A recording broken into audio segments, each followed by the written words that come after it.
Programang ito ay rated SPG, striktong patnubay at gabay ng magulang ang kailangan.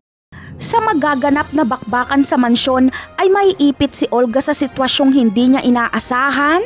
Bagamat kalaban niya si Tanggol ay hindi niya hayaang mapatay o mahuli ito ni Ramon. Dahil kapag makita ni Ramon ang mukha ni Tanggol ay katapusan na ni Olga at David. Kaya kailangang mamili ni Olga kung kanino siya kakampi sa pagkakataong ito. Ngunit pipiliin ni Olga na kampihan si Tanggol para makatakas ito. Si Olga ang gagabay kay Mokang at Tanggol para makalabas ng mansyon. Sa harap mismo lalabas sila Tanggol at hindi na sila aakyat ng pader.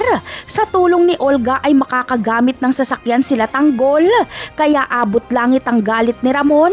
Hindi niya alam na si Olga ang dahilan kaya nakatakas si Mokang. Samantala, hindi naman alam ni Mokang at Tanggol kung saan sila pupunta.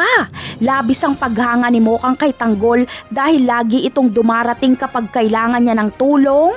Habang si Bubbles naman ay selos ang kanyang nararamdaman.